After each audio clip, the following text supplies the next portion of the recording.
Y para empezar a hablar de las mujeres mayores, de la vejez femenina avanzada, vamos a hablar del cuerpo.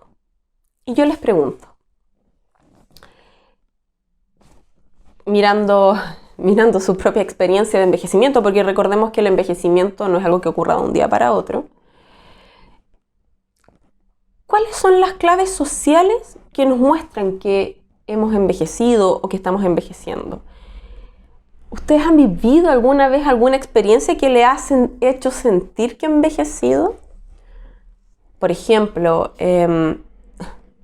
esto se ha hecho hasta publicidad al respecto. Por ejemplo, cuando a uno le dicen señora, ¿no? Que uno dice, señora. Pero ¿cómo? Señora, yo no soy señora, ¿no? Pero, bueno, la gente en la calle te puede decir señora. No sé, un sinfín de cosas, por ejemplo, que te den el asiento. Experiencias sociales que en el fondo nos van mostrando como espejo el paso de los años. Y en este sentido es importante ver cómo la experiencia subjetiva de la edad muchas veces no tiene relación con lo que socialmente se ve. Es como que la vejez le pasa a otros, ¿no? Eso que le pasa a otra gente, ¿no? Pero a mí no me pasa, para mí no pasan los años.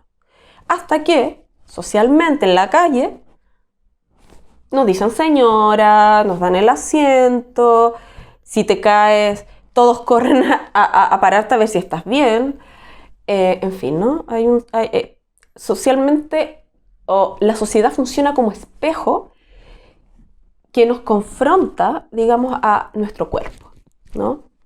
Nuestro cuerpo que parece que ya no es tan joven y que ciertamente hay claves que las personas nos hacen ver y que nos muestran que ya han pasado los años.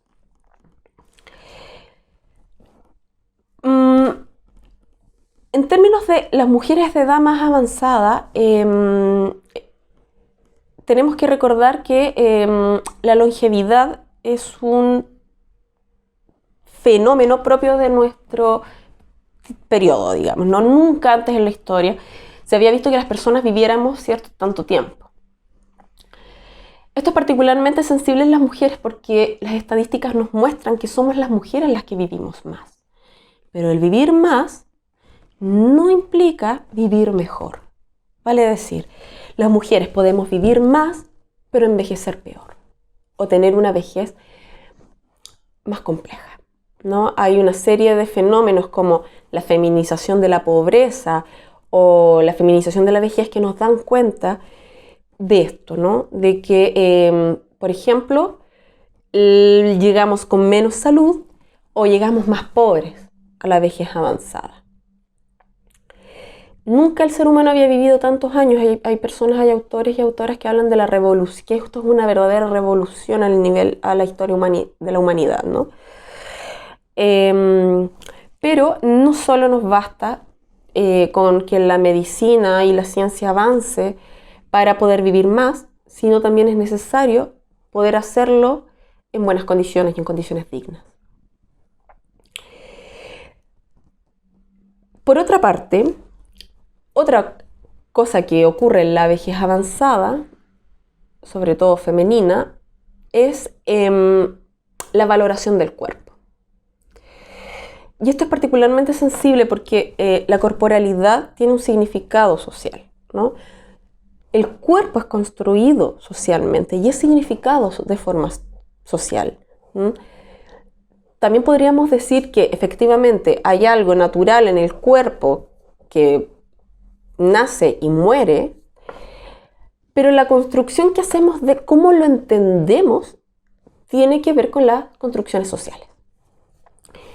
Y por más que deseemos o el discurso políticamente correcto sea que todos los cuerpos y todas las vidas tienen el mismo valor, socialmente no es así. Es triste decirlo, pero no nos engañemos. Los cuerpos tienen valores diferenciales y jerarquías diferenciales. No es lo mismo un cuerpo de una mujer vieja que de una mujer joven. Pese a que a lo mejor ambos cuerpos pueden sufrir de explotación.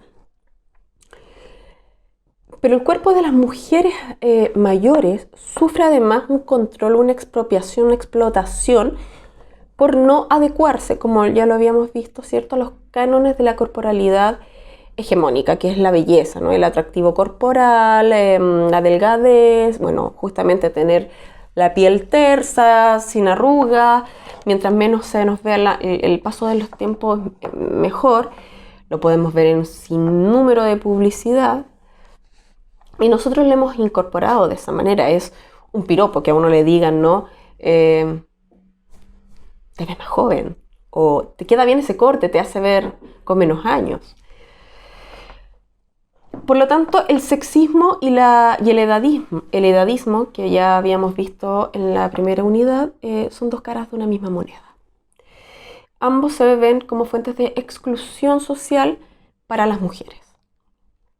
Y si a esto además le sumamos la etnia, cuando en el cuerpo se representa, ¿cierto?, los rasgos, por ejemplo, indígenas, la probabilidad de exclusión es aún mayor. Las mujeres, a diferencia de los hombres, somos juzgadas más duramente por nuestra apariencia física. Lo que se acentúa en la vejez, para las mujeres, la pérdida de la belleza en la vejez, implica una pérdida de la feminidad, ¿no? Porque la feminidad está marcada, digamos, por esto, socialmente a través del patriarcado, como lo habíamos visto.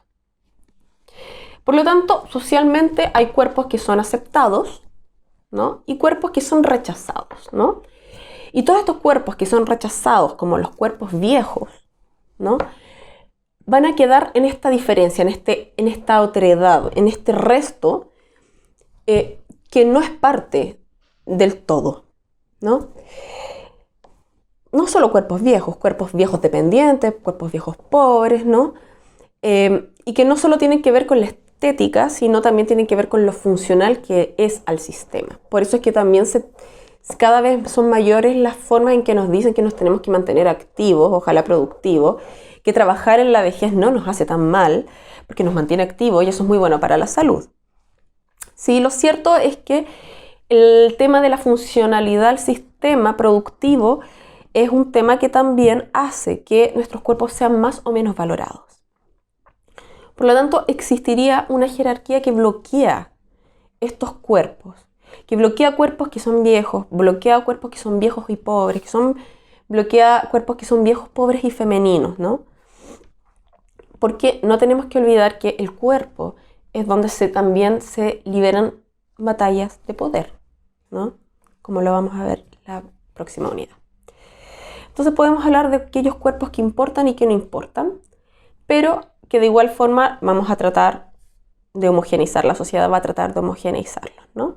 Y de esta forma, la manera de homogeneizar es neutralizar las diferencias e integrarlas. Ojo, utilizo la palabra integración y no inclusión, no son lo mismo, ¿ya? Y es una diferencia que tal vez sea sutil, pero que es importante considerar, ¿no? La integración es como una suerte de suma de diferencias, ¿no? Pero no es más que eso. En cambio, la inclusión implica la aceptación de la diferencia. La aceptación, es la tolerancia y el respeto, y es la valoración por la diversidad. Por lo tanto, cuando hablo de que se intenta integrar las diferencias, es justamente eso, la suma, ¿no? Es como cuando en las empresas nos dicen, sí, tenemos personas en situación de discapacidad, pero eso no quiere decir que sean incluidas, ¿no? Bueno, esto es lo que se trata de hacer socialmente, ¿no? Es políticamente correcto integrar, pero no incluir. Entonces, cuando integramos, y no incluimos, justamente lo que estamos haciendo es anular las diferencias, ¿no? Impidiendo el reconocimiento y la generación de los vínculos y de la aceptación. Ahora bien, los cuerpos envejecidos, los cuerpos viejos, también tienen género. Ya habíamos dicho que no es lo mismo pensar la vejez para los hombres que pensarla para las mujeres. Tampoco podemos pensar a las mujeres como un colectivo uniforme y universal, ¿no? Y decir que todas las mujeres mayores son oprimidas porque son mujeres, porque son pobres o porque son mayores. No, eso no lo podemos hacer. No lo podemos hacer porque hacerlo implicaría un reduccionismo sociológico, ¿no? Y se construiría justamente a las mujeres previamente a cualquier ejercicio analítico como carentes de poder o de agencialidad, oprimidas y explotadas, ¿no? Lo que podemos tener son ciertas estelas, por decirlo de algún modo, ¿no? Sobre lo que ocurre. Pero siempre debemos considerar las particularidades de cada colectivo y, por supuesto, de las biografías individuales de las personas. Para las mujeres, para las mujeres mayores, además de los mandatos de género, que como los vimos, la belleza, el tema de la maternidad, etcétera, que van transcurriendo durante toda la vida, en la vejez, además de estos, aparece otro mandato, ¿no? Que es el mandato de la felicidad y la salud. A ver, que ya podemos ver que el mandato de la felicidad, ¿cierto?, se encuentra presente en cualquier momento de la vida. Últimamente hemos estado presenciando, como dicen algunos, la dictadura de la felicidad, ¿no? Se ha construido un mercado en torno a ser felices, ¿no? Que va desde, no sé, los libros de autoayuda, pasando por frases esperanzadoras, hasta los utensilios de la vida diaria, como cuadernos, tazas, tazones, ¿no? Que nos hablan o nos dan un mensaje positivo. Yo aquí, por ejemplo, tengo un par, ¿no?, que quería mostrar. La vida es del color que tú quieras, ¿no? Otro que a veces el camino equivocado te lleva al lugar adecuado. O aún mejor, tú puedes marcar la diferencia. Actúa. A ver, que no digo que actuar, que no digo que no debamos actuar, o que a veces el camino equivocado efectivamente nos puede llevar a un mejor lugar, o que, digamos, nosotros podemos tener cierto control sobre nuestra vida. Lo que quiero decir es que esto se ha transformado en un mandato. O sea, no nos queda más remedio que estar felices o ser felices, sino algo evidentemente anda mal. Y la sociedad nos ha hecho un bombardeo de esto. En la vejez femenina avanzada, en las mujeres mayores, junto con este mandato, ¿cierto?, de felicidad, está también el mandato de la salud. Y junto con este, el de la actividad, porque el de la actividad es la base para tener salud, ¿no? Es sumamente valorado que las mujeres mayores sean alegres, autónomas e independientes, ¿cierto? Y esto se va trabajando desde antes, ¿no? Se nos dice que mientras mayor actividad tengamos, ¿no?, mientras mejores hábitos de salud, etcétera, mejor vejez vamos a tener. El problema de esto es que, además de homogeneizar la vejez, ¿cierto?, y de ser un mandato, devalúa justamente la dependencia y la vulnerabilidad, como si fueran asuntos de ciertas personas y no de todos y todas. Todos y todas somos vulnerables. Todas y todos somos frágiles en nuestra existencia. Tan solo por la condición humana nos vuelve frágiles. Y todos y todas somos dependientes unos de otros.